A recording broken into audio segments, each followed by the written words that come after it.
Assalamualaikum warahmatullahi wabarakatuh. Selamat pagi. Perkenalkan saya Yeni Aprilianita dengan NIM 2130 2070 2042 dari kelas B dengan jurusan Ilmu Administrasi Negara. Di sini saya akan membuat video dengan judul Kesenjangan Sosial Ekonomi di Era Globalisasi untuk memenuhi tugas mata kuliah Komunikasi Publik. Isu atau fenomena yang akan saya bahas pada kali ini adalah tentang kesenjangan sosial ekonomi di era globalisasi. Menurut Tuku Saiful Bahri, penulis buku Perkembangan Ilmu Negara dalam Peradaban Globalisasi Dunia, globalisasi adalah proses sosial, sejarah, atau alamiah yang mengikat seluruh bangsa di dunia satu sama lain. Artinya, globalisasi adalah proses berkelanjutan dari integrasi internasional. Tepatnya setelah bertukar pandangan dunia, ide, produk, dan sebagai aspek budaya lainnya. Tidak dapat dipungkiri jika globalisasi dapat menimbulkan kesenjangan sosial ketika masyarakat kesulitan untuk beradaptasi, sehingga menyebabkan ketertinggalan. Kesenjangan ekonomi sosial adalah fenomena yang dimana adanya suatu keadaan yang tidak seimbang dalam masyarakat. Ketimpangan sosial ini dapat menyebabkan ketidakadilan dalam masyarakat. Contohnya, yakni seorang dengan pakaian yang mewah akan mendapatkan perlakuan khusus daripada orang yang berpakaian biasa saja. Dan masyarakat yang memiliki pendidikan tinggi akan lebih mudah mendapatkan pekerjaan dibandingkan dengan orang yang berpendidikan rendah. Bentuk dari ketimpangan sosial ekonomi berdampak pada munculnya kemiskinan, mendorong terjadinya kapitalisme, meningkatnya pengangguran, serta maraknya kriminalitas. Karl Marx memandang bahwa sejatinya aktor utama yang berperan penting dalam keberlangsungan hidup suatu masyarakat adalah kelas-kelas sosial. Karl Marx mengemukakan bahwa kelas sosial terbagi menjadi dua, yakni kaum borjuis dan proletar. Borjuis sendiri adalah kaum kelas atas yang memiliki modal dan alat produksi sehingga dapat menguasai dan mengatur kelas bawah dalam bidang industri.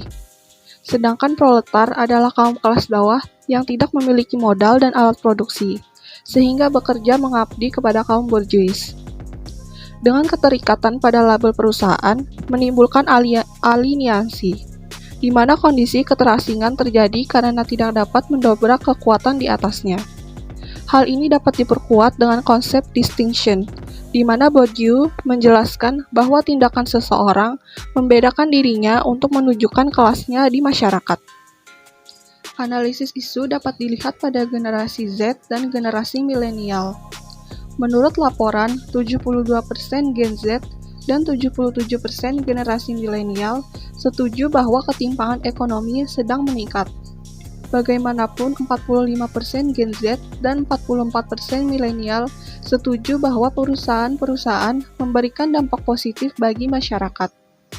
Selanjutnya, 12% berharap agar ekonomi negara akan membaik selama 12 bulan ke depan. Pada Maret 2020, tingkat ketimpangan pengeluaran belanja masyarakat Indonesia yang diukur dengan rasio Gini sebesar 0,381.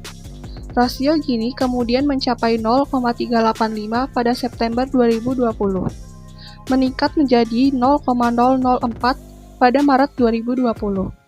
Kemudian pada Maret 2021 turun lagi sebesar 0,001 menjadi 0,384.